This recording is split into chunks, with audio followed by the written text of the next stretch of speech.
It's a weird thing I need to share with you. I always wanted to do a garden tour ever since I got this garden, which was last year in March. But for some reason, I always had this weird, I don't know what to call it, fear, worry that it's not good enough, that I'm not going to be good enough, that what I have to show is not of interest to anybody or wouldn't be of interest to anybody. So I've never done it. But this year I said, fuck it, because I think all of these smart people that came before us and said that the fear is a guide and that you should do what you're afraid of to push forward in life and to break those walls, I think they're right. So even if it's not easy, today I'm going to show you guys my first garden tour of a regenerative garden, and try to introduce you a bit to regenerative gardening and agriculture and all the stuff that I've been learning over the last 8 years, and how I'm applying that knowledge and transforming this garden that was tilled, that was sprayed, that was mismanaged, pruned in the bad way. This garden was suffering last year, and honestly it took me 1 year just to realize it and to observe what's wrong with it. But I also want to show you how many things can be done by one person in 1 year to bring back to life, to regenerate a piece of dead soil, a piece of soil that was like cement, and how to enhance everything that was here. So hope you're gonna enjoy it. Here goes nothing. Okay, let's go.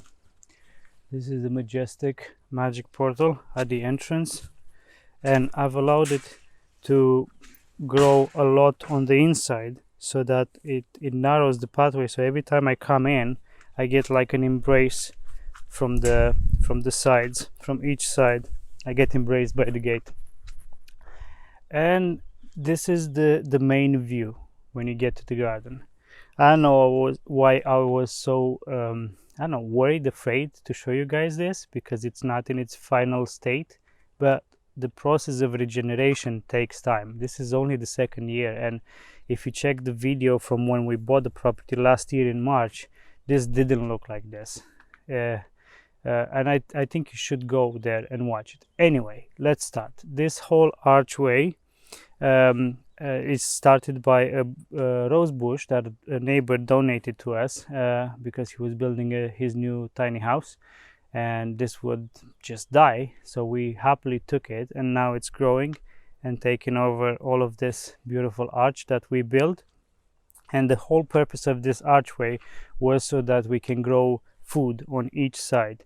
Hence you have tomato plants and beans and cucamelons all the way. Same on this side. Companion plants like borage to help them, and many other flowers like this cornflower here, just to help with the pollinators and feed and make everybody happy. And also blackberries. I've taken some small blackberry shoots from last year's growth, and I've planted them on each side of the trellises of the arches, just to grow as much food and as diverse as possible. As I said, on each side of the archway there's beans, there's cucamelons, blackberries, an assortment of flowers, and tomatoes, of course, as many tomatoes as possible. And we're going to focus on the archway for now. And this apple last year, just like every other apple in this beautiful garden, it didn't produce anything. So honestly, I don't even know what variety of apples do I have in this garden. I will know this year, because last year none of them produced. This garden was in so bad shape, so mismanaged and tilled and basically depleted, that nothing produced. What I do want to show you, and I want to go through each tomato plant because I have 75 varieties, but I do want to show you this beautiful tomato. It's called silver fir tree, and the name comes because it looks like a fir tree, like an evergreen. Look at this beautiful foliage compared to like your average tomato. This is such a beautiful tomato. and we're in the stage where they're in most of the tomatoes are in blossom, but some of them have tomatoes, green tomatoes already. Also on the in this improvised beds that I've made, I have perennial onions. They come back every year. I think some people call them chives, some people call them spring onion. Apart from the blackberries, I have some raspberries as well that I've planted. Raspberries need to be cut every year to the ground, but these ones were from the last year's old growth, and I gave them a chance. I didn't want to cut them straight away. I just transplanted them. Look at these tomatoes, beautiful, beautiful, beautiful. And the borage this year has been my savior, and I love borage more than any other perennial plants or self-seeding plants now, flowers. One, because it's an edible plant, and second, because all the aphids that plagued me last year have taken I don't know, space, housing. No, the bee, save the bee, the bee. I will save you. She's caught in a spider web. Here you go, baby. You shall never take my bees, spider. As I was saying, all the aphids have taken refuge in the borage, not this one specifically, it seems. But apart from being an aphid attractor, it's also a great pollinator. Look at this bumblebee taking its morning juice. By the way, it's quite early in the morning. Taking its morning juice from all these flowers. So yeah, borage, it's an invaluable plant in the garden. Grows easy, grows huge. Look at this, all potential flowers and seeds that I'm gonna get. And I have hundreds of them, and look how full of pollinators they are. They're full of bees and bumblebees. Anyway, I got beans. The beans are called Scarlet Emperor, and an assortment of tomatoes. I got a gooseberry here growing. It's not ready to harvest yet, but look how beautiful and plump it is. Another apple, which we're gonna go into later. And of course, more rose bushes. We love roses, especially my wife. She's crazy about roses. She will get any rose bush that anybody's gonna give us, because they're quite expensive to buy. Here, so we finish with the archway. Again, if you want me to go in more details with the varieties of tomatoes and everything that I have here, I will. I just don't want this to become a 5-hour garden tour, because I have so much to show you guys. But we're moving closer to the tiny house now, and here we have a growing bed. Even if it looks crazy and full of weeds, it has sunflowers, an assortment of perennial flowers, and also onion growing inside of it. On the right here we have a hazelnut tree and a tiny oak tree. I've made it my mission this year to propagate as many oak trees as possible from the forest nearby. There's a forest over there somewhere that has some really old oaks, I would say 400-500 years old, and a bird told me that somebody is gonna cut them down soon, so I took as many of their seeds as possible to multiply their genetics. Anyway, here we have popcorn. I need to thin them down a bit, but there's popcorn here all over this row. And this is Jerusalem artichoke, a perennial like potatoes. The consistency would be like potatoes, but they taste like sunflower. It's a beautiful flower, it's a beautiful plant. It's gonna make a flower soon like a sunflower, and we just love it. Okay, moving on. I just want to mention this really quick, and we're gonna come back to this area in a second. This is a cherry tree that I salvaged from the back area last year.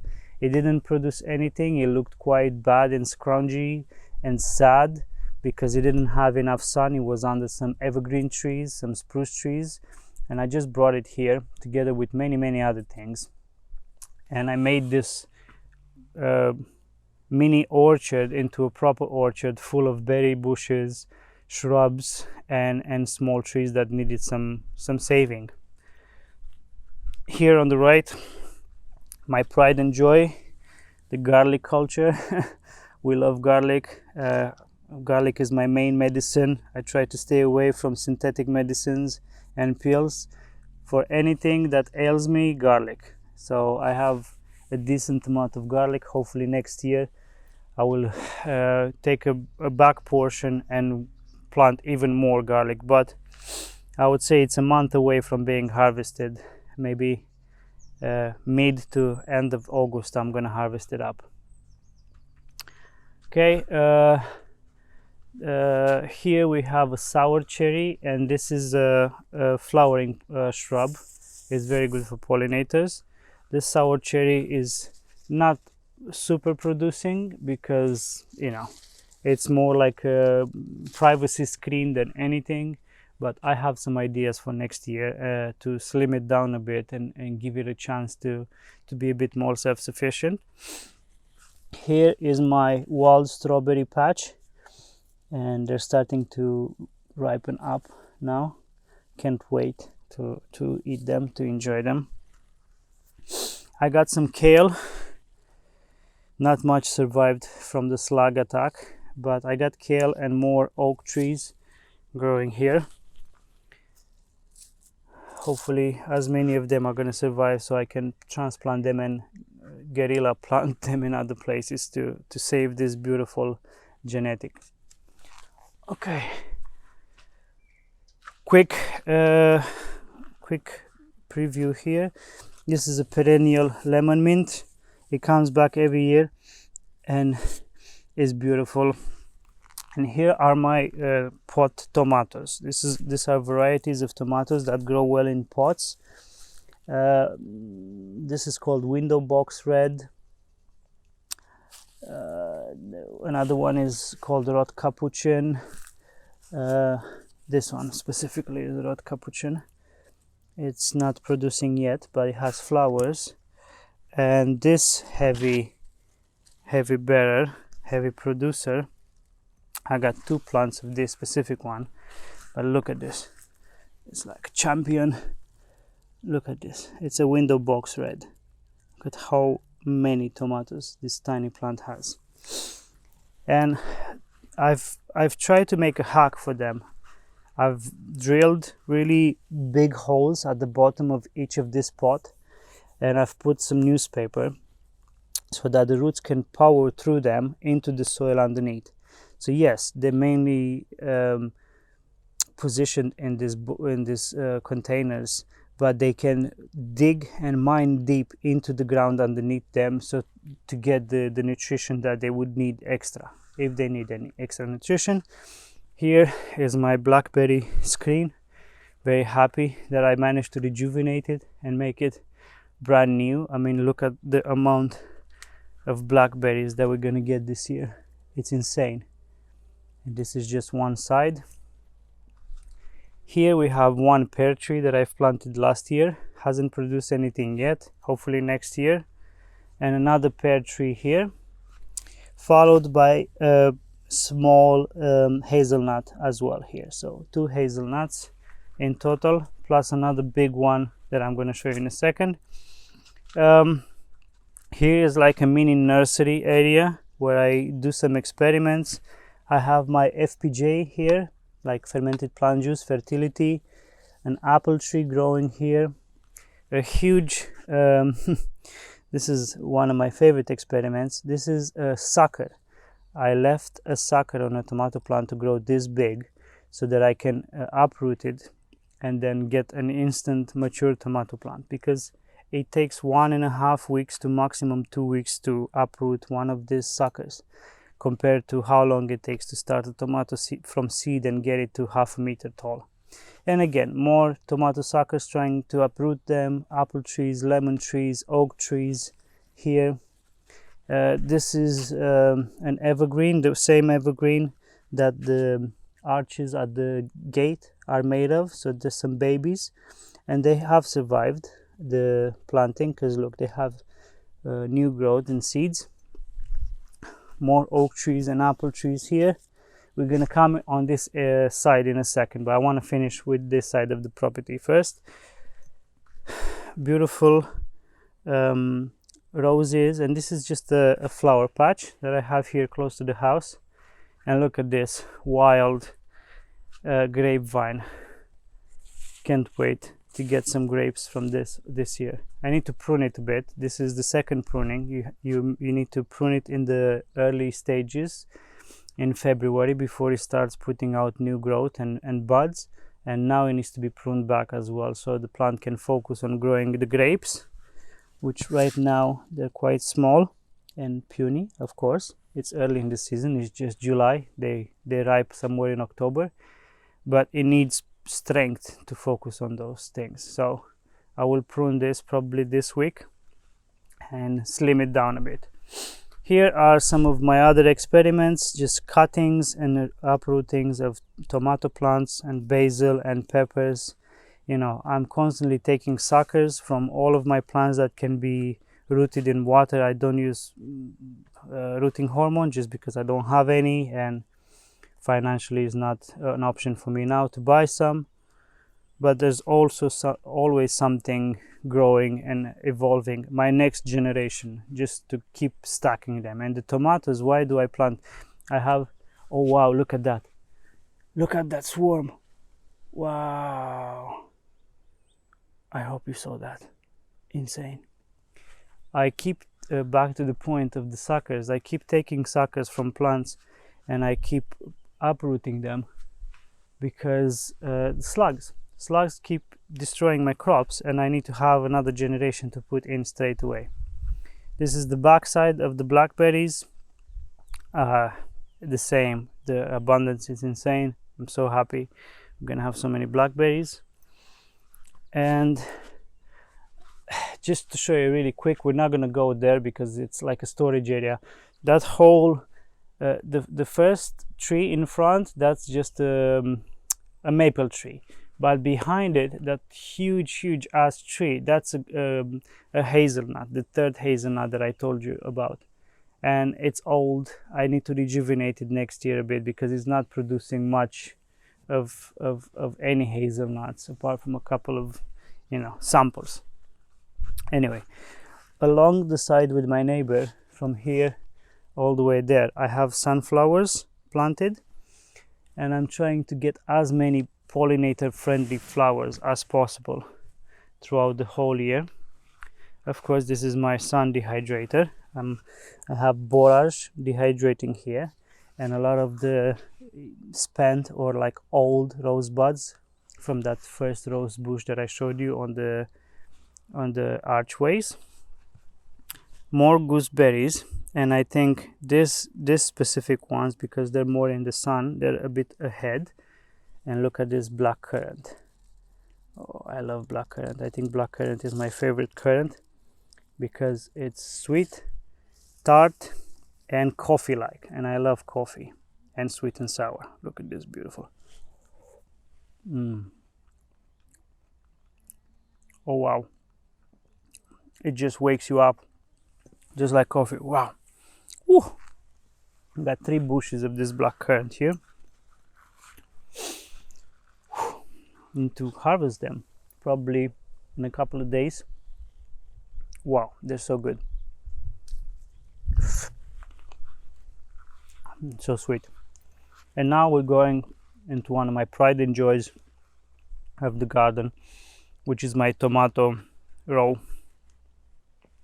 Look at this whole row, this whole huge trellis is full of tomatoes. As I said, I have 75 different varieties and multiples of each.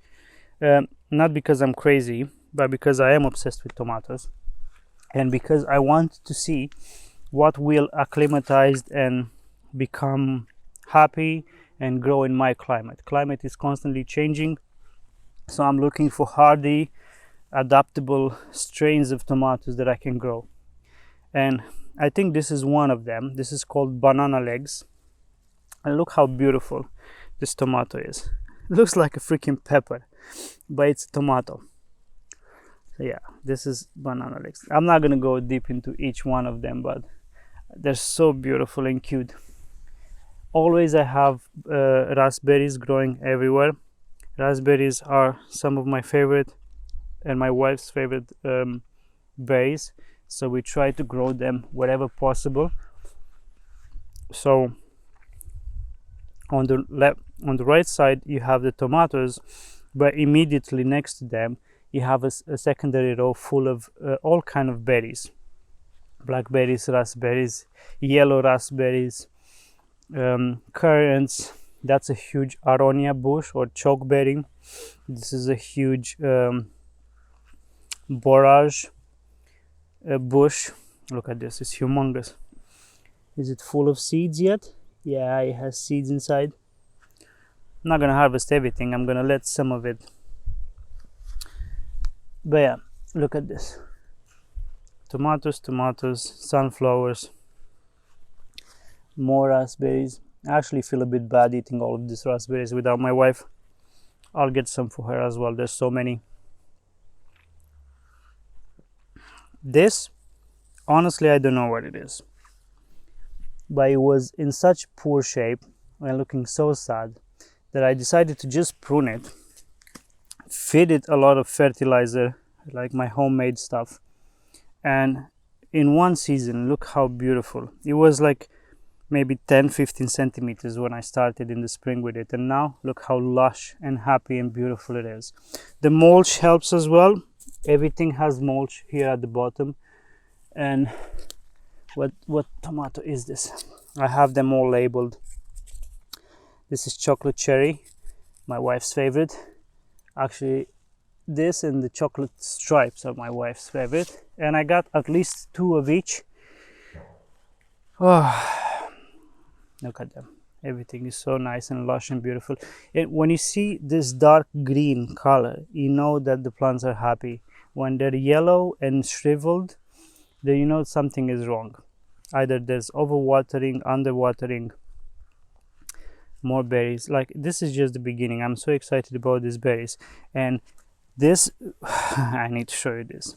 This berry bush last year was dead. It had a really bad transplant shock, and then some animals and some slugs as well attacked it.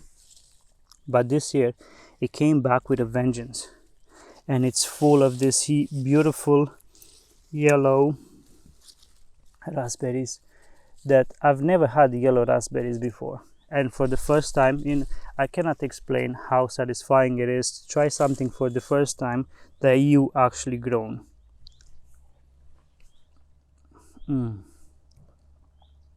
Wow, it's so good.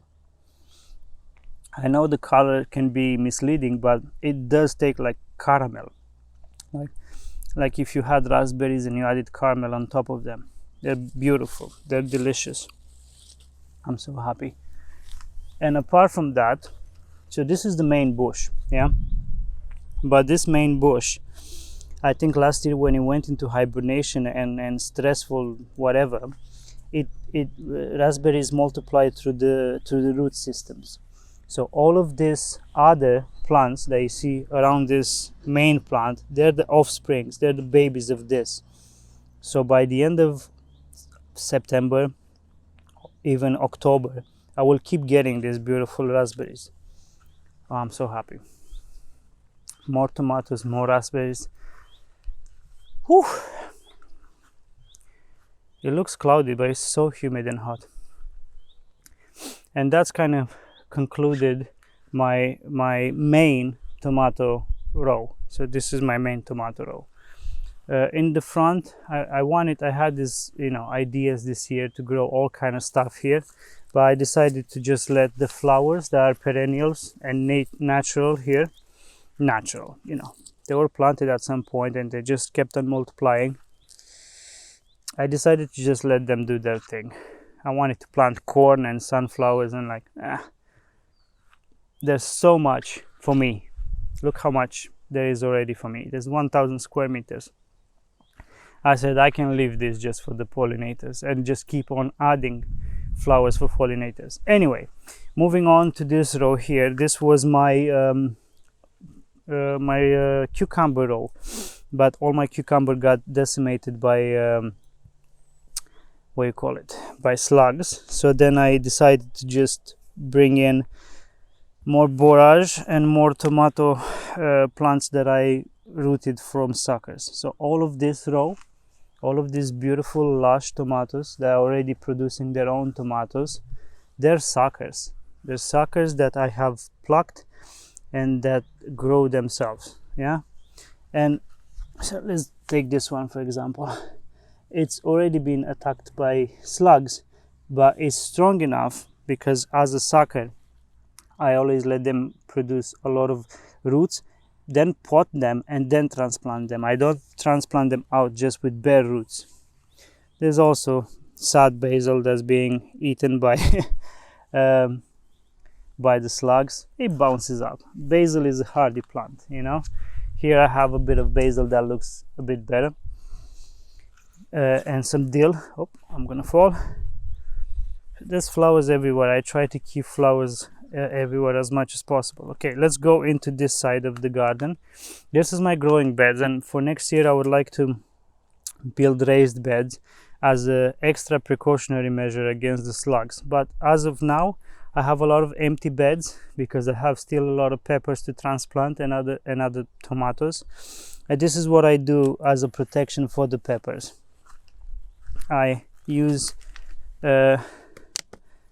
water bottles and jugs, jars to protect them until they're strong enough, especially after I transplant them for a week or two.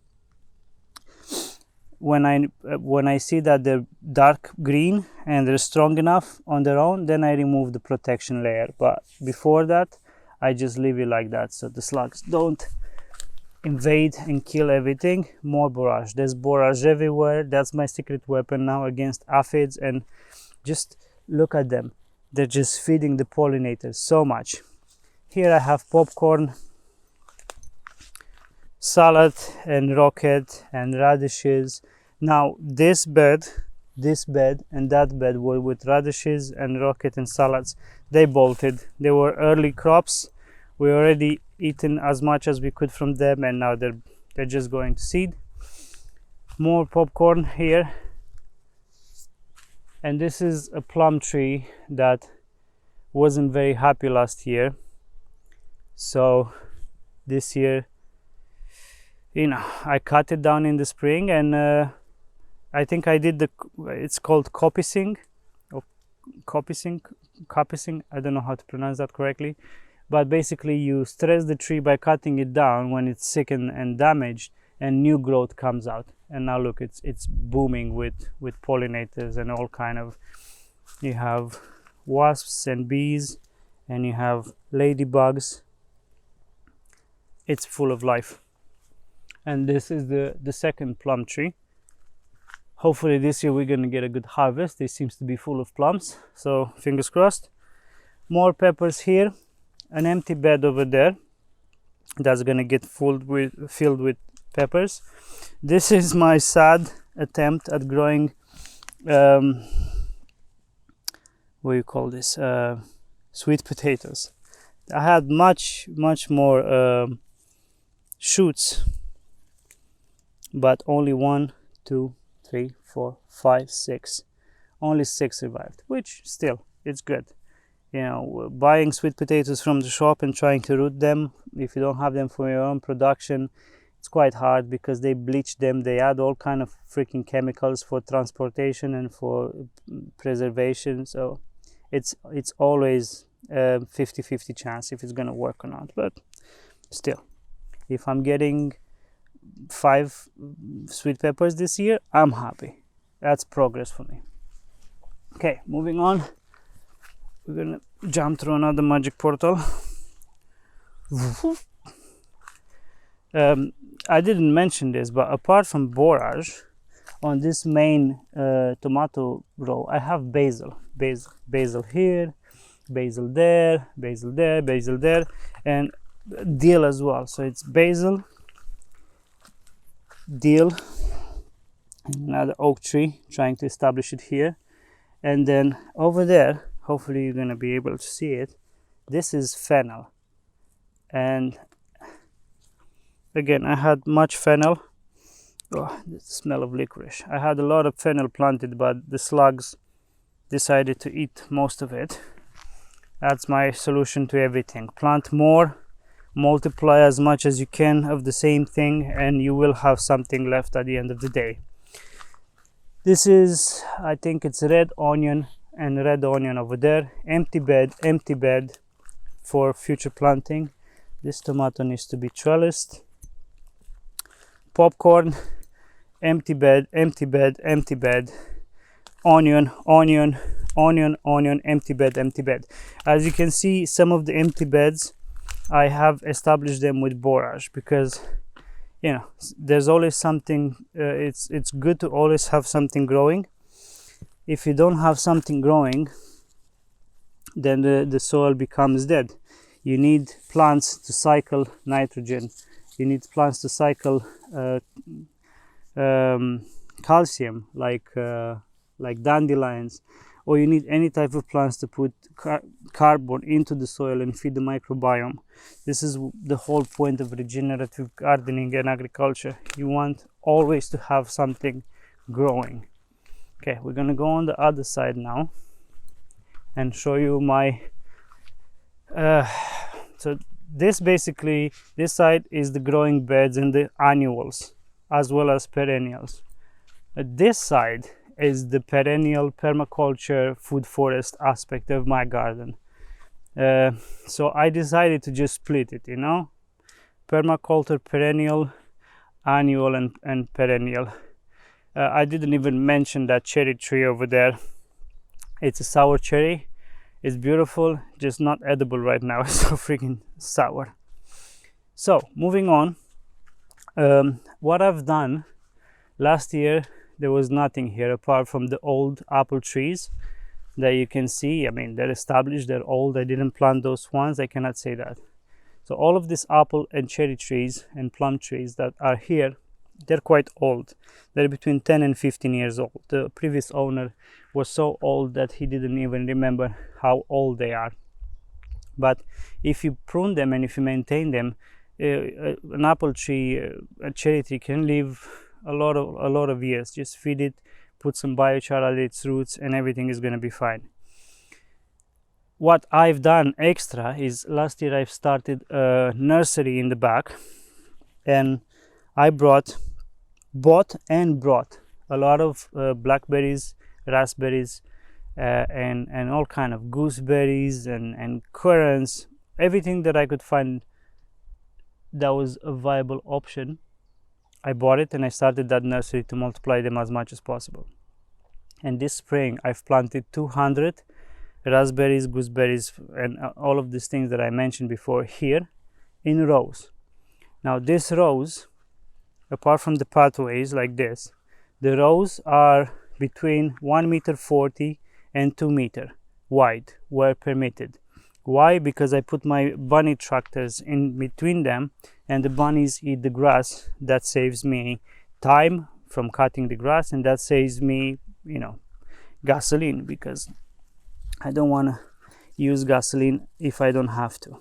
Look at this beautiful bouquet of raspberries. And this is the first year, so they're just establishing themselves. They're not super eye-catching, they're not super producing, though somebody may look at this and say, are you crazy? Look how many raspberries you have. But I know the potential of these plants. I know they can produce so much more. Some of them are from last year, some of them are new growth. So this is an old cane, this is a new growth from this year. This is going to produce later, this is producing right now because of the age. Now, compared to the new growth, which were like much bigger, old growth produces smaller fruits, which is still okay, because from the old growth the root system grows, and next year I'm gonna have a huge explosion of plant mass. And this row, it's a mix of things, you know. I'm thinking 5-10 years in advance. This is an apple variety that I love, so I've put it straight away here. Then we have a couple of berry bushes. Then I have another apple variety at the intervals, and this is a miniature quince plant that's going to produce miniature quinces. You see them? They're so well camouflaged, you can barely see them. This is very sour. You need to make jams and jellies out of it. You cannot just eat it like that. And of course, in between me and the other neighbor, there's always plants growing, either borage or sunflowers, smaller, bigger, and all kind of other flowers. The whole point of regenerative agriculture is to give back more than what you take. If you just extract and mine, which is what we've been doing for hundreds of years right now, the whole planet is going to go to hell, and we're going to go to hell with it. If we give more than what we take, like this mulch that I've put on top with the wood underneath it, this is going to decompose and it's going to bring mycelium. It's going to bring the fungal mass. The mycelium is like the architecture, you know, it's like the infrastructure, the highway that brings nutrients from all over this place to these plants. And I cannot control myself, so I'm going to have some more. But you can see the abundance. You can see that these raspberries, even if transplanted this year, it's July now, it's the beginning of July, and I've transplanted these guys in February, and they're doing so well. I'll show you something cool in a second, but this is my wife's favorite fruit, which is blueberries, and I have only 3 bushes of blueberries. I'll try to propagate them more next year, but the diversity is another key of regenerative agriculture and farming and gardening. You don't want a monocrop. You don't want to have in one place just raspberries.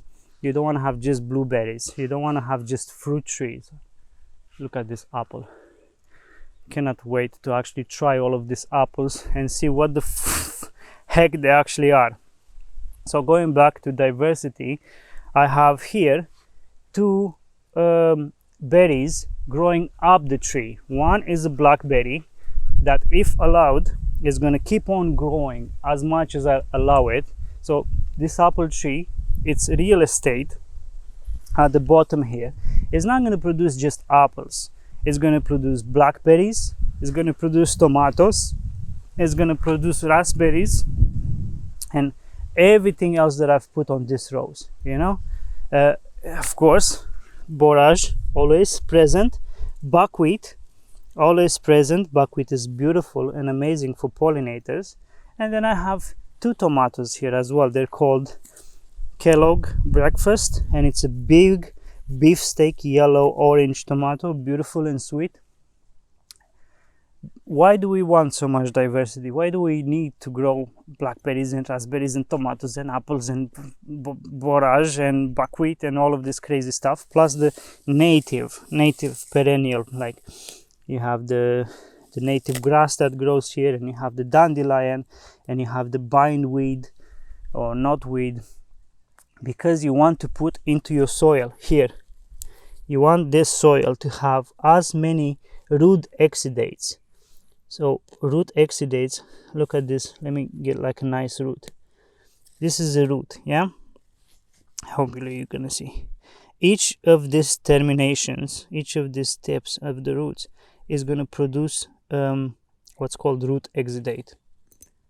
This root exudate is carbon transformed from the atmosphere, where it is gas, into liquid. Carbon is the currency of the soil, right? So then this borage is going to take the carbon, liquid carbon that it produces, and is going to speak to the mushrooms mycelium here in the soil, which you can see here. You see this mycelium is going to speak to this mycelium and say, hey, you're Amazon for me. I give you liquid carbon, I give you money, and you bring me phosphorus, or you bring me potassium, or you bring me whatever. And then the mycelium goes here, where is the rabbit manure, and takes whatever is available and brings it to them on like a extreme conveyor belt. The more plants you have, the more things that you synthesize in the soil. One puts nitrogen into the soil. It's a nitrogen fixer. One puts phosphorus. One puts potassium. One puts calcium. This is what you call it. The dandelion puts calcium. Tomatoes put something as well. A mix of everything, and then you have an ecosystem, a microbiome, diverse, alive, active, like a hub, like the stock market. You know, everybody's bustling and hustling, and everybody's doing something and keeping the whole life in the soil, the whole spinning wheel spinning, you know. I hope that makes sense. But this is what I'm trying to do. Diversity is king, and the more diversity you have, the more success you're gonna have. Because the more diversity you're gonna have, it means that you're giving more than you're taking. And look at this. Last year, this tree produced 2 apples, and they were all sick and tired and eaten by worms. And by the time I got to get a bite of it, you know, it wasn't edible in any way. And this year, it's full of it. Like make abstractions of the blemishes. You know, that's the reality of real organic regenerative gardening and farming. You're gonna get blems, like blemished fruits and vegetables. They're good. Just because you don't see them often in the market because they're not good and somebody touched them like a bug, doesn't mean that they're not good. If anything, they have more microbiome on them, and they're more healthy than anything you're gonna find in a grocery store. You know, some people say that the richest people on the planet can eat food like this, and it's true, because you need to be here, you need to spend time here, you need to grow your own food, and this food is going to be specific to your environment, meaning that when you eat this food, because you spend time in this environment, you are prepared to eat it and digest it, so you won't have allergic reactions, because this food is not brought from 300 million gazillion kilometers away, so your gut microbiome cannot digest it. No, you live in this shit, you come here every day, you touch everything, you have this microbiome in your gut, on your skin, so you are properly, what was the word I'm looking for, you are properly prepared and armed to digest this food. Look at this beautiful plant here, full of love and pollination. This is one thing that I want to share with you guys. Look at this cherry tree. It looks sad, right? Chopped, dead, like, you know, it's a hack job. The way that the previous owner managed it is not good. Last year there was 1 cherry that I can get. This year I didn't prune, I didn't do anything. I just added biochar here at the bottom, at the base. If you can see, ow, nettles. There's biochar all over the place here that I make myself, and mulch. So experiment, yeah, this is just an experiment. What that did, it encouraged new growth from multiple places. So these branches theoretically are dead, but new growth is coming. So next year when I'm going to prune it in springtime next year, I'm going to have new growth and new power into this tree. But nothing done apart from just giving it fertility. Look how many more cherries it has.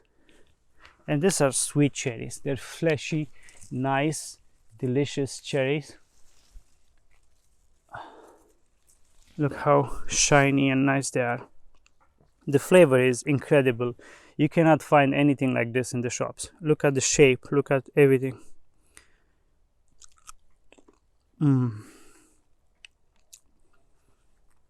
It's incredible. What I'm trying to say is that even when you don't prune it, which is a must, and you just add good natural fertility like the biochar and the mulch and FPJs, you still get a huge increase. But because you add more than you take, you know, I'm not tilling this place. I'm letting it as natural and as established as it wants to be, and I'm just putting my bunnies in the tractor here to eat the weeds.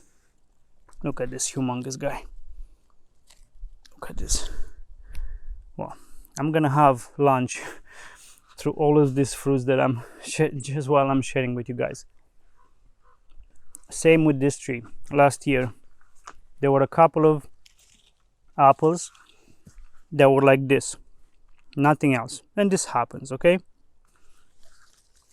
But look how many it has now, and look how big they're getting. They're not close to being done, but even now the one that just fell, maybe not this one because it's quite bad, but there's another one that fell here. If I try it,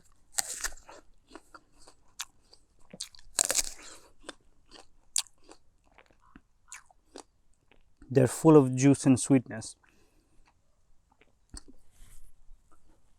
Now I'm gonna save you from mouth noises, because if you have misophonia just like me, you cannot stand when people chew and eat into your ear. Now, not everything is a full success. As you can see, the transplant of this blackcurrant didn't go so well, and probably didn't have enough time to establish a decent root ball to produce or to feed all of this fruit that it has produced. Still, everything has biochar at the root ball, and it's producing new growth. And this is what excites me. You can see here, new growth, new growth, new growth. All of this new growth is going to give me next year a huge boost in production, and I'm happy. You know, time is essential, and I'm happy to invest time. But just from one year to another, this place has transformed so much. Some more gooseberries over there, and we're moving on. Are we moving on or not? Yeah, we're moving on. The greenhouse, I'll show you briefly the greenhouse in a second. I just want to show you the sides of the greenhouse. This is sorrel, and is the first thing that grows in the garden coming springtime, and it's sour plant. You can make soups and you can make salads with them. It's very good and very healthy and very delicious. And look, it's from February to July and it's still producing. The more I cut, the more it grows. Wild mint, planted by me from seed, just because I want to have as much as possible. And this is an experiment. In the springtime, this is an apple branch. In springtime, when I pruned some of the apple trees, I just took the biggest branches and I stuck them into the soil, and most of them just caught on. And this even had flowers at some point here. I'm not saying it's going to produce apples on the first year, but definitely next year is going to produce apples. It's amazing. More berries. It's my main cherry tree. We already harvested it because it's an early cherry tree. And here we have more apples. This is my attempt at blueberries. Transplant shock this year is not going to allow it to produce anything, but next year is definitely going to produce. So why buy new stuff when you can just multiply from your own seed stock? I'll get to that space in a second. But if you're wondering why this segment here doesn't have any rows with berries, just like here, there's a continuation. There's a row here, there's another row there, and there's another row behind there, is because this is supposed to be next year my grapevine, my mini vineyard.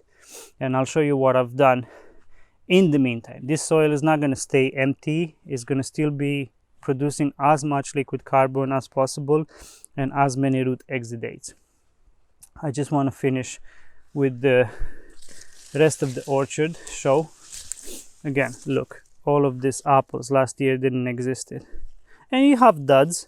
And what I'm doing from time to time, I just come and I just remove. So for example, here, 2 in one place is okay, and there's a third one on another twig. But I'm not going to let more than 2. Yeah, there's 1 here, there's 2 here, there's 1 here, and so on. I purposefully remove fruits just to allow the right amount to grow. This is a sour cherry. We love to make sour cherry liquor. This is more raspberries, and I need to help them a bit because the knotweed or bindweed is really trying to take over. Got a baby sour cherry tree that I'm going to transplant, another one here, and another one here.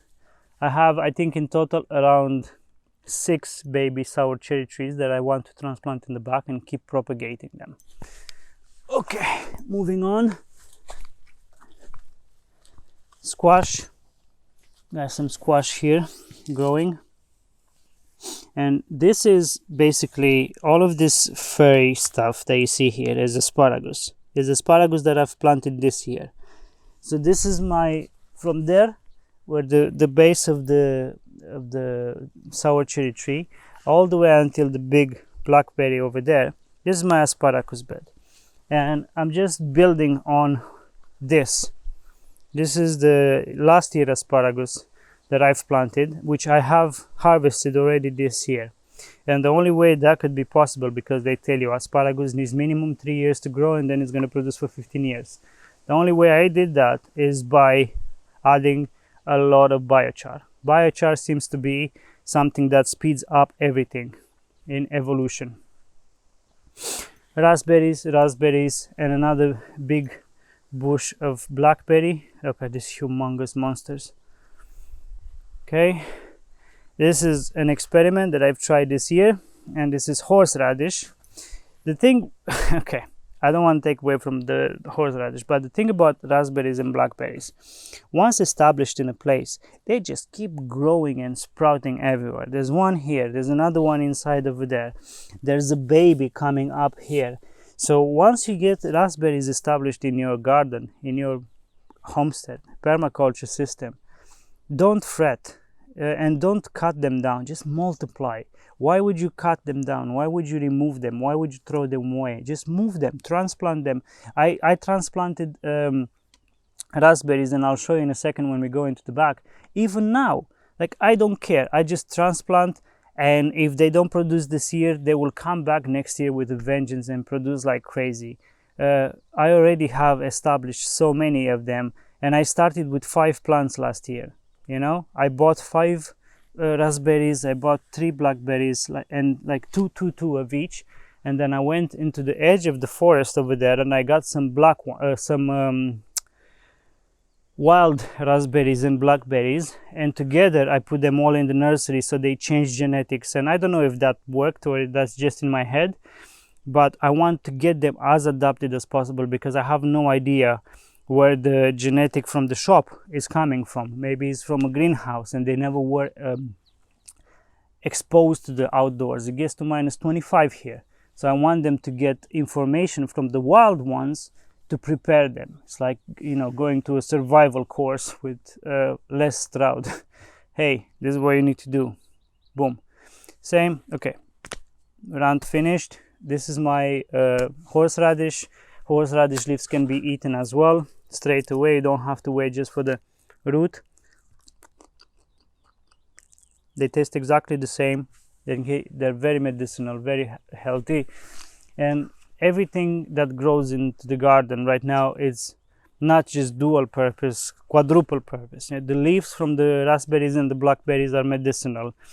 The mint, everything, they're just, you know, they have multiple purposes.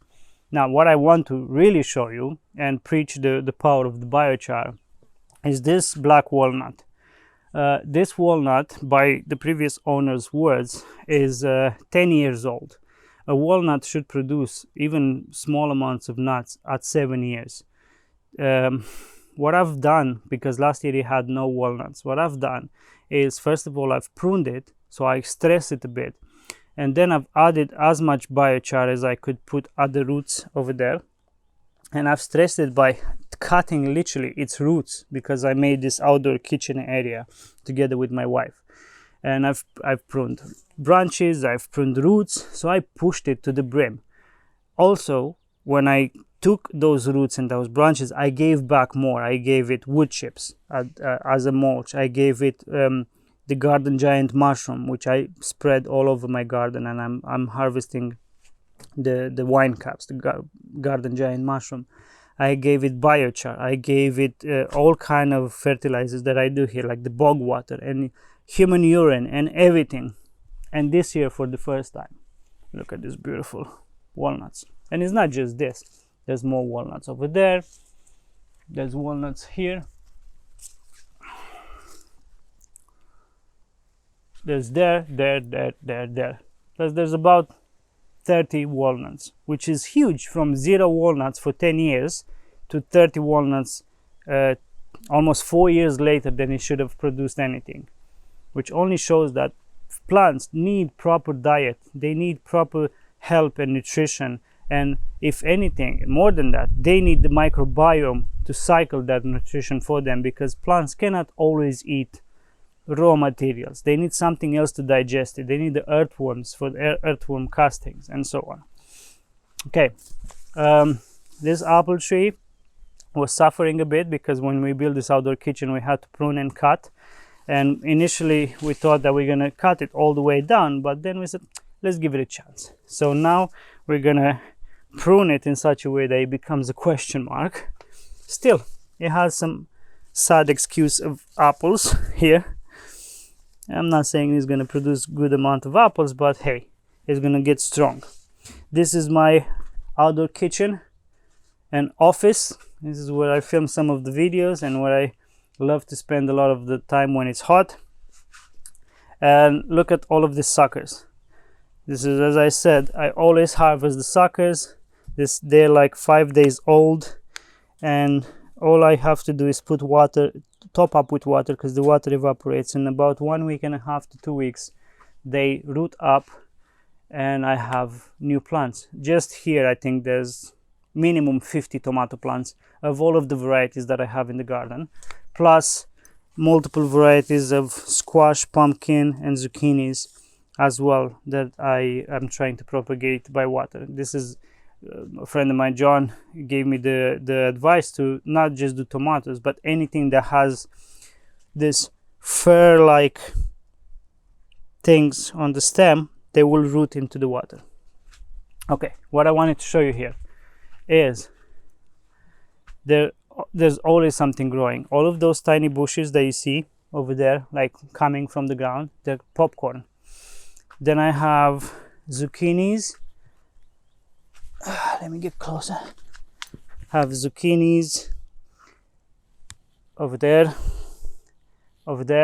and everywhere where I can. It's like a mini three sister system without the beans. Have squash, zucchinis and popcorn. And this is just to prepare this soil here for this. For next year I want to plant as many grapevines as possible. This is just an experiment of trying to root it up from the main plant, which is over there. But this year, watch this video here. When I regenerated that grapevine, I dug a couple of the older branches inside, or vines inside of the soil, so that next year I calculated I'm going to get 36 new grapevine like this size, about 1/2 meter.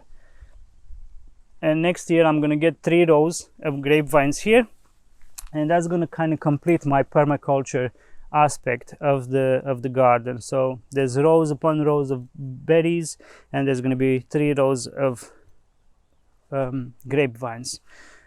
Whew, getting out of breath, getting old. More berries, and this is the greenhouse.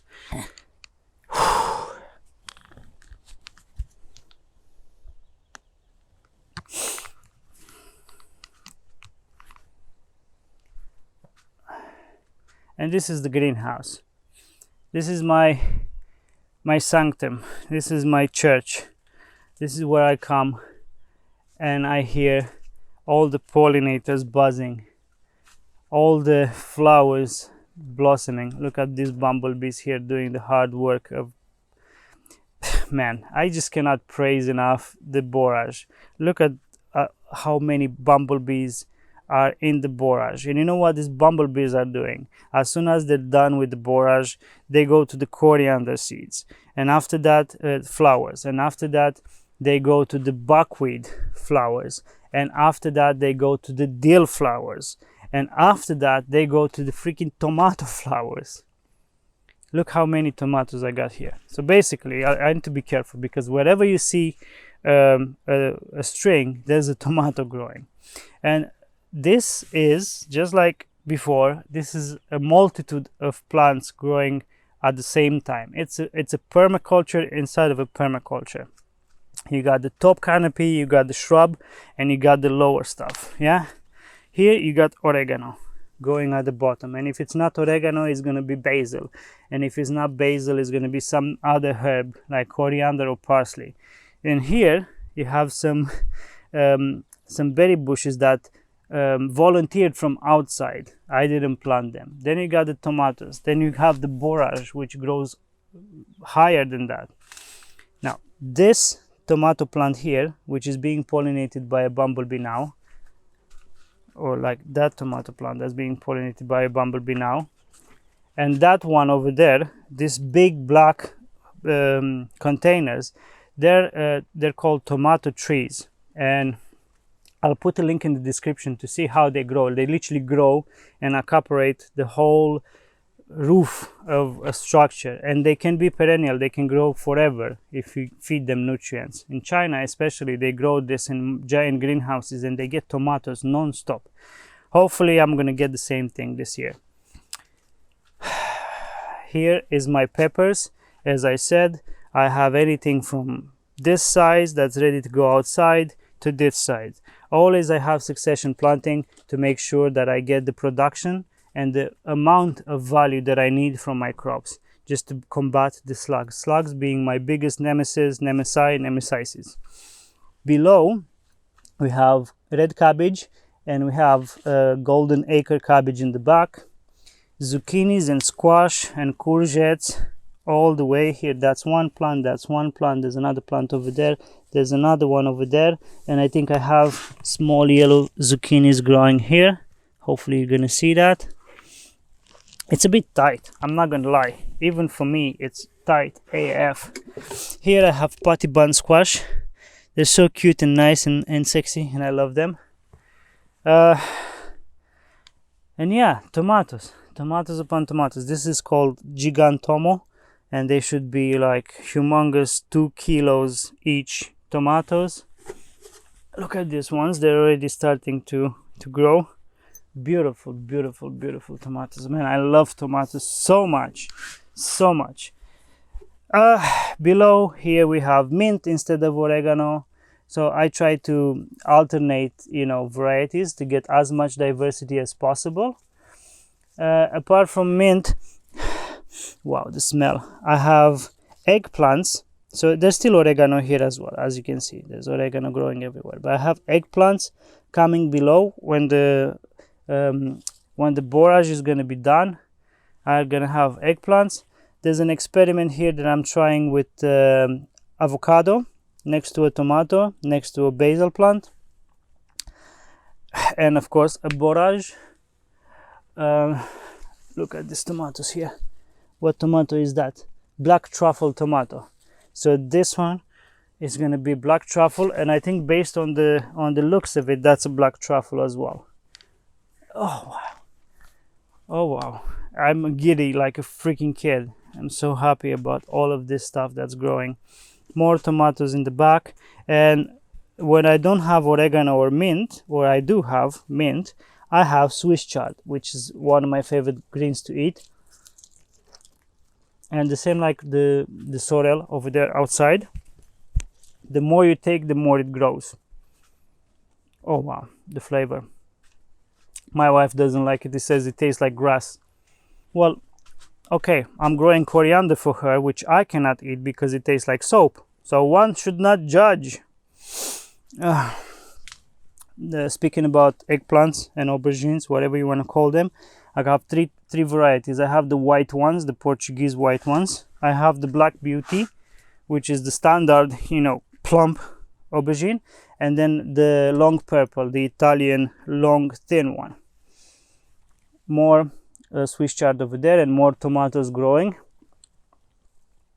All kind of varieties, from cherries and super small ones like the currant gold rush to super big hillbillies and big daddies, and one tomato that I've always wanted to grow and I've never managed to, this, it's called White Beauty. I have them all labeled for my own knowledge, so I can hold up seeds for next year. And man, am I excited about them. You know, I have one there, one there, and one there. And what I'm doing to make this as profitable for me, in the sense that it's going to survive as possible, is I'm planting multiple seeds in one pot when it's small in the cell, and then I reduce it to just 3. And imagine this is the cell. I have one here, and one here, basically just like this. I have 3 tomato seedlings growing in the same pot.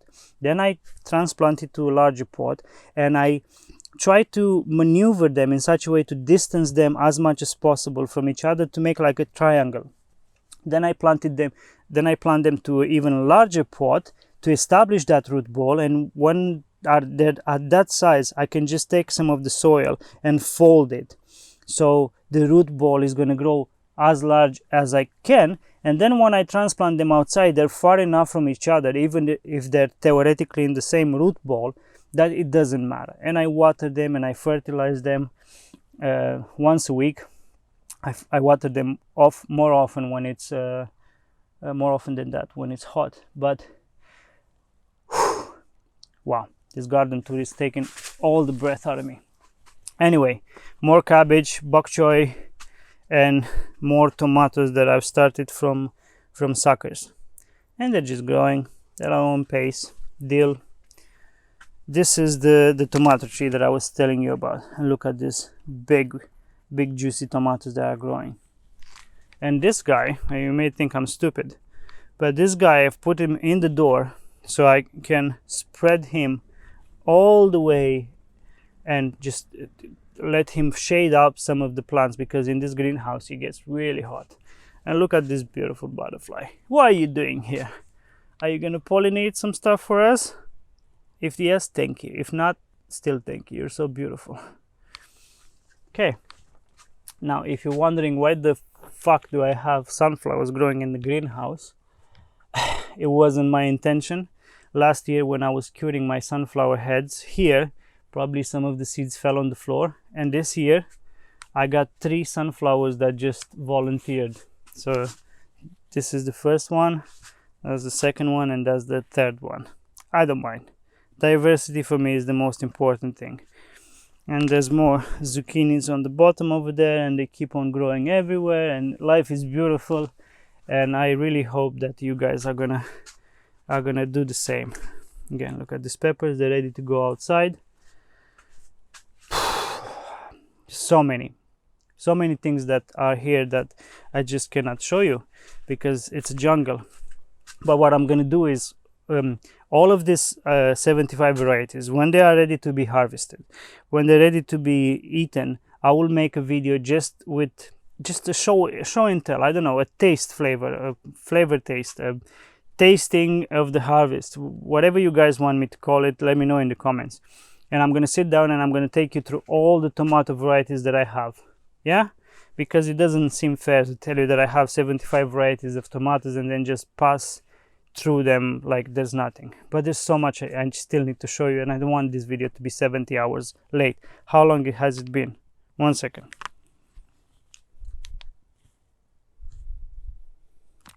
Well, it's already been an hour, so we better get to the back. Now in the back is where I'm going to show you even more permaculture and regenerative aspects of what I'm doing. This in the front is beautiful. I'm trying to keep it as organized, but it's like a wild organized, you know. I like a bit of bigger grass. I like green everywhere. I like the zucchinis and the squash to be a bit camouflaged in what's next to them. I don't want any bare soil. The only reason why there's some bare soil here is because I'm cleaning the place up a bit to make a surprise party for my wife's birthday and bring all her family here while she doesn't know that they're coming. So I moved a lot of buckets and pots and stuff like this. This is another experiment that I'm trying to uproot some stuff. I'll tell you if it works or not. But yeah, bare soil cannot exist in a permaculture. Okay, welcome to the back area. Say hello to the ducky over there.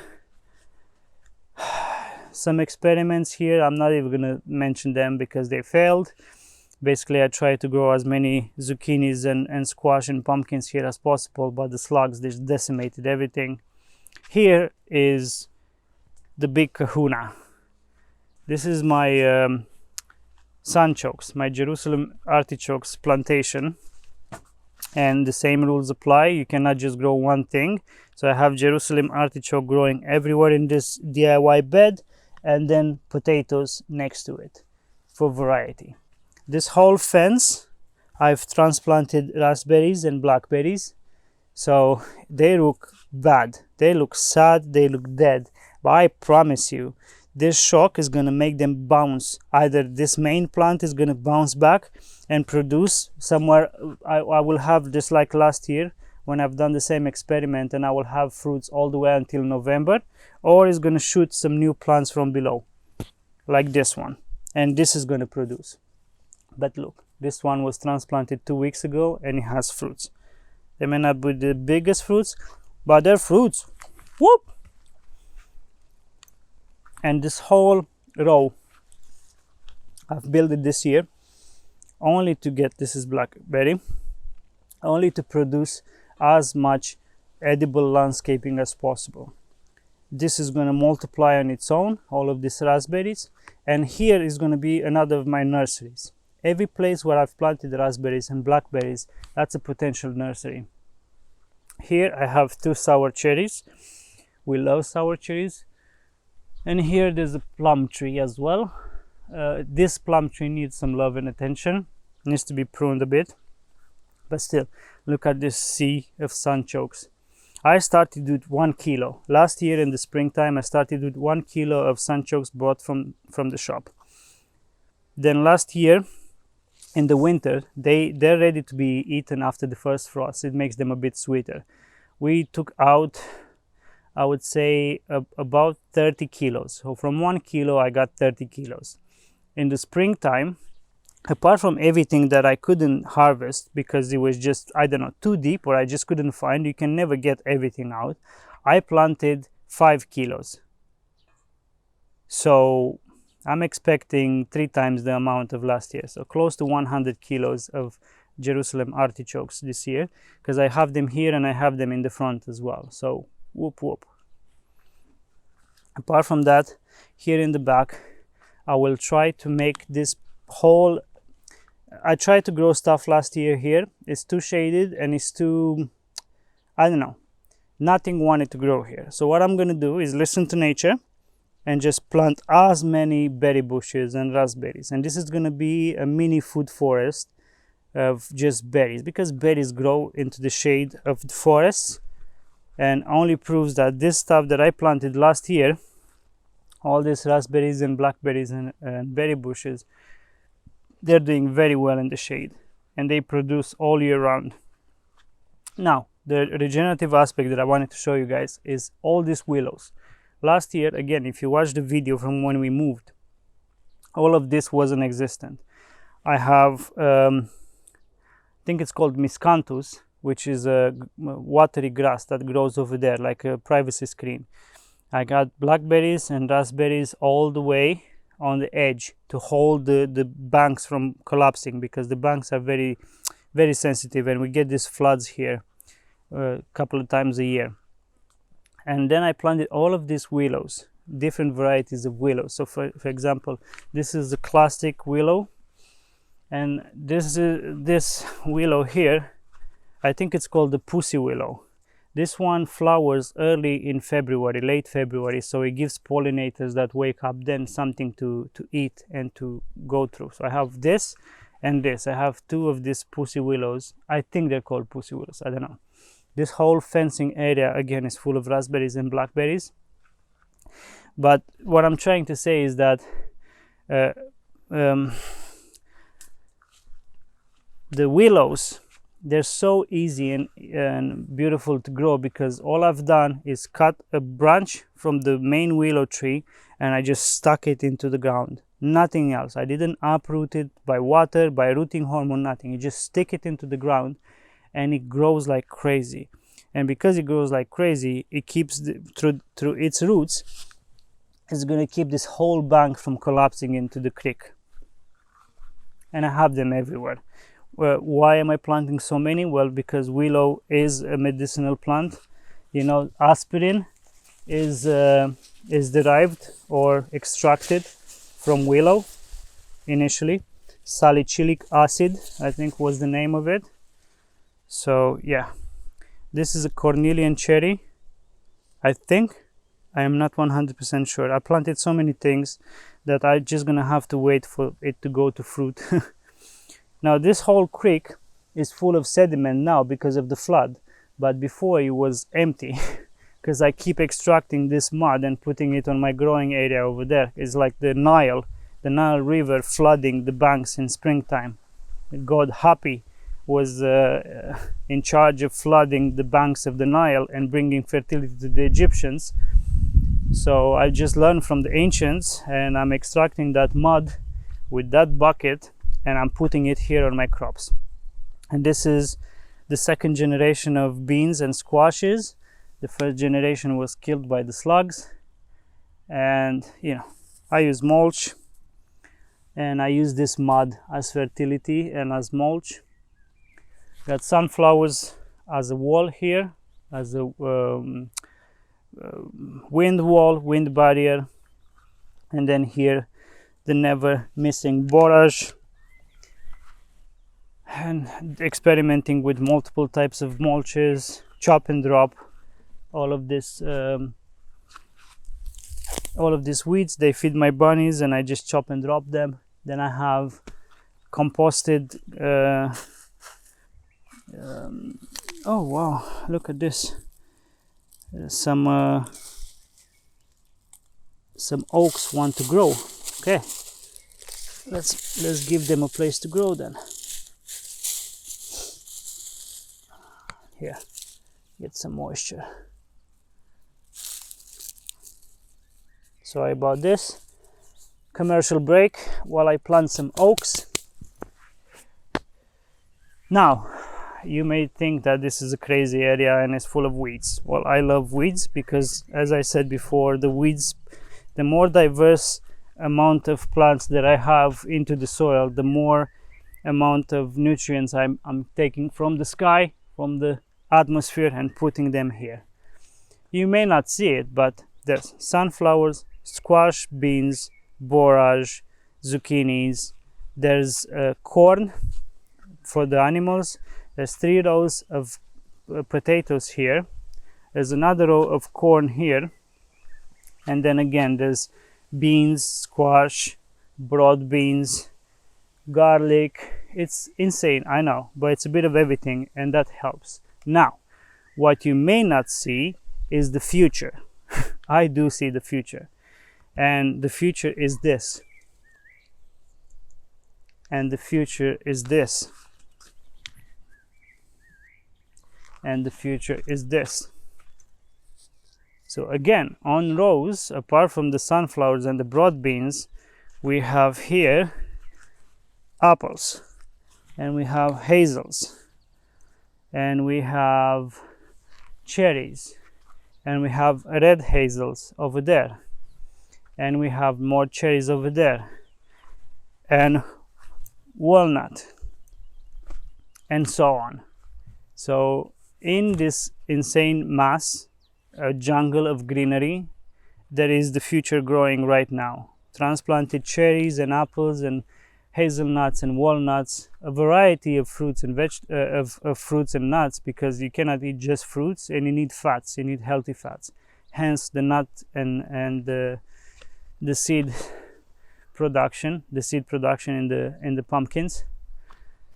So from here, each row has that's cherry, that's walnut, that's hazel, and the row keeps on going. So people say that when is the best time to plant a tree, and the answer is yesterday. So I listened to that saying. And I've planted these trees last year, or transplanted them from the main part of the garden over there. And while I'm growing crops, while I'm growing my potatoes and my corn and my squash and my all of that stuff, togetherness, in togetherness, the fruit trees are growing. So I'm going to get a couple of years of vegetable production from this place, and then when the trees are big enough that they're shading stuff, I can just grow stuff that loves shading, or I can just put berry bushes underneath them, and again I'm getting huge production from the soil. It's not tilled.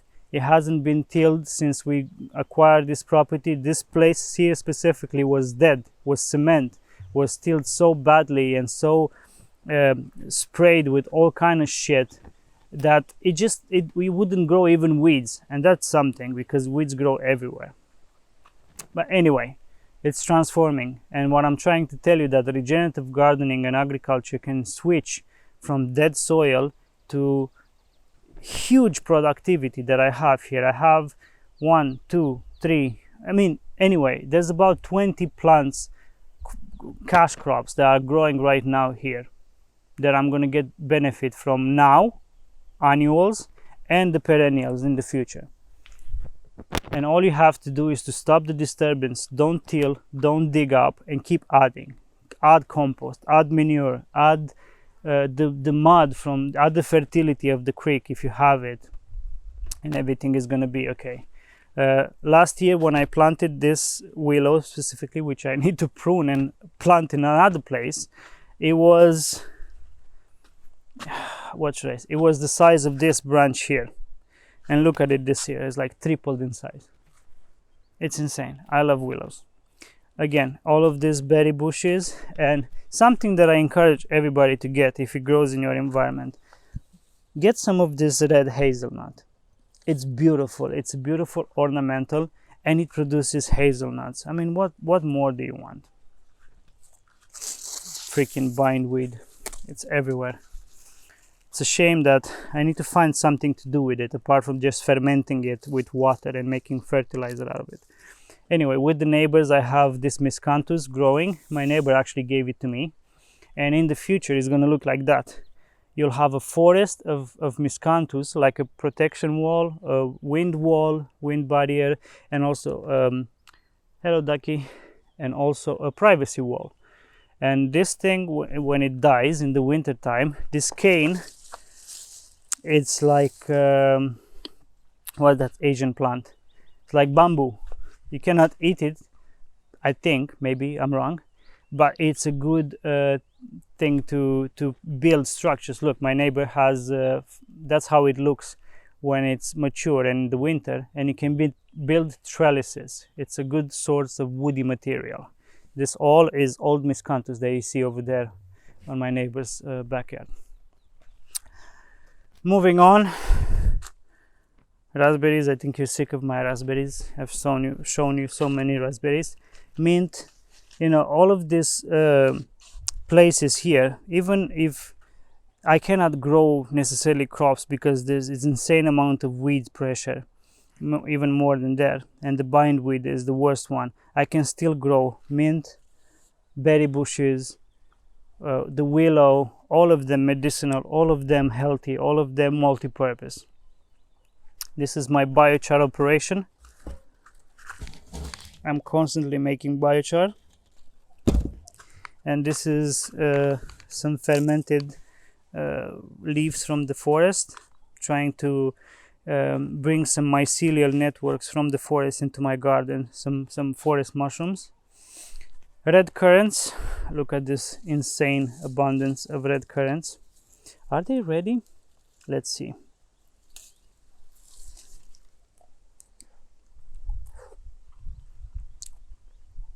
Wow. See, that's why I like the black currants more than I like the red currants. They're full of flavor and antioxidants, but man, they're sour. Look at my skin. I got goosebumps. So sour. Wow. I love them still. I love abundance of nature. More chokeberries. These are quite late. They're gonna ripe late. And my animal pen. And again, permaculture and regenerative agriculture. Look at this. on the edges, on the sides of my pen, I keep transplanting. I have raspberries, I have willows that the ducks keep freaking chewing, and I have more willow and raspberries and willow and raspberries and willow, and all of this end here, all of this side with the back of the property is full of plants. Here there's a carnelian cherry. I know this for sure because I bought this one. There's garlic, there's raspberries. I have hazelnuts further on. I have some wild trees as well, like beech and what's the one that I just mentioned before, oaks. And I have 2 walnuts. Again, a lot of tree nut production. But the reason why I started saying that the animal pen and these fruits, one, if I don't get to eat any of these fruits, they're gonna fall inside of the pen and the animals are gonna get them. If I do get to eat them, then they give shade to the animals. This willows, all of these willows are going to grow close to them, and whenever the animals are going to need medicine, they're going to take their own medicine through the fence, or the ducks, they get outside. I mean, come on, look at this. This is insane. Look at this abundance. I'm afraid of this abundance. Look at this. Look how many red currants. Are you kidding me? This is insane. Now, I've done a boo-boo with this currant bush, and last year I didn't really give it a lot of attention, nor did I give it any attention this spring when I knew I should have. And because of that, half of it is suffering, meaning it doesn't have enough nutrients to feed all of the potential production. So I would say I lost about 1/4 of the production. See, all of this side is kind of wasted, but I'm okay with that because I learned the lesson, and next spring I'm gonna prune it properly so I can get all of that amazingness. Amazing. Okay, we're getting there, people. Hold on, don't leave me now. Here was the nursery. Here is where I had all the berry bushes that I told you before. I planted everything here last year, the wild ones and the bought ones. They intermingled, maybe they cross-pollinated, whatever they did. The transplanted ones look good and everybody's happy. Now what I'm going to do here, I told you that I had all of those cherries and apples and trees in the front. I'm going to start transplanting them here, and I'm going to start a second mini orchard here. Why? Well, one, for fruit and nut production. Two is to hold the fence, the banks of the river, because you know it's always an issue and a problem. And the last segment of my property here is these beautiful evergreen trees. They're spruces, and I love them because I get to make spruce tip syrup. And I have 1, 2, 3, 4, 5, 6, 7, and I love them. I keep trying to multiply them, but they don't seem to get any babies, any seeds for me. But what I do want to share with you, apart from this beautiful 2 oaks that I'm growing here, because I'm oak obsessed and tomato obsessed, you can see there a fern. Now last year I went to the forest and I brought a couple of ferns because I wanted to test my soil to see if it's good or not. There's another fern over there at the base. There's another fern over there next to the fence. Why am I testing my soil with ferns? Well, because ferns are some of the most ancient plants on the planet, and they grow only in the most fertile, most deep and primordial soils on the planet. That's a good way to test your soil. If you plant ferns from the forest, don't get ferns from the shop because they're like junkies. They're full of synthetic fertilizers and shit like that. Go to the forest, transplant a couple of ferns, and if they survive 1 year in your soil, then you have a good substrate. You have a good base of soil. If they don't, then you need to work on your regenerative gardening and agriculture skills, where I've planted these ferns everywhere in the garden. The only place where the ferns survived are here, because it's steady, because these trees keep on dropping needles, because I keep adding mulch here, because this is my compost, like one of my compost heaps, and this place is always full of nutrition. Yeah, everywhere else in the garden the ferns died. So that says something. That says that the garden that I inherited that I bought from the previous owner was in bad shape. But I'm curious this year to bring some ferns from the garden, from the forest, and see where the soil is now and if they will survive. And I will update you guys on that. But I did want to show you something else before we finish, because I am done. I don't have much breath in me. I really need to step up my long speech game. I didn't mention before, but at the beginning and at the end of the greenhouse, I have these two compost piles, compost heaps. And there's a reason for them. Not because I'm lazy and I don't want to bring all the compost and all the biomass that the greenhouse produces into the back.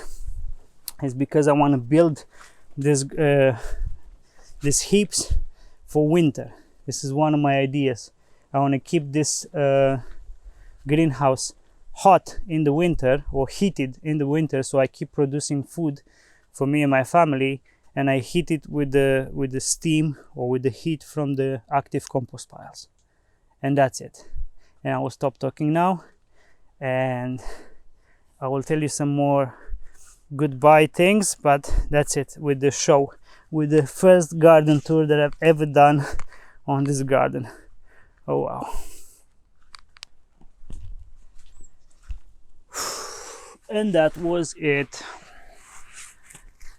Wow, I had so much to show you, and I wanted to show you so much that I even forgot to show you my herb garden bed, where I have two types of oregano and this beautiful bush of sage and multiple types of basil and lovage and dill and so many things.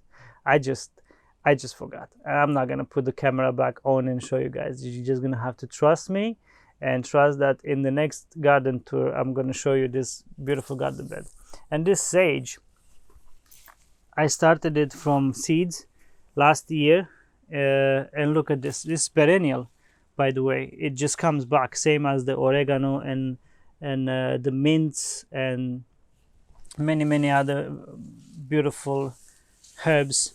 Smell is beautiful. And if you believe in the stuff about purifying your house or a place with sage bundles, look at these beautiful leaves and how thick and wide they are. You can make some really nice sage bundles from there. Anyway, that was an endeavor. I mean, it took about 1 hour and a half, maybe even more. I really hope you guys liked it, because I poured my heart out there. It was the first time I did it, so if you kind of liked anything of it, I promise in the future it's going to get better, and I'm going to be more to the point and less all over the place. But I just want to share with you all of this because it's beautiful, and because somebody out there may see this and may get inspired to, I don't know, leave the city, leave their shitty job behind, leave the stress and the sickness and the rat race, and just decide to do what we did. Leave it all behind, risk a lot, and just get a small place, a small garden. You don't need much for a family, and do as much as you can in that small garden. And then if the opportunity arrives and presents itself, you can scale it up and get a farm, a homestead, whatever. We're still in the learning phase, but we have learned so much in just the first year that we've been here. And it's a shame not to share that information with you, because if it's going to save you the 8 years that I've been learning about this and that I've been researching this relentlessly day and night, then hey, that's 8 years in your pocket. So Thank you very much for watching and for your support. It always helps to like and subscribe, but it helps even more if you would join our Patreon and support us with as much or as little as you can over there, because that's right now that's really needed. Let's put it this way. Thank you very much. I will see you next time.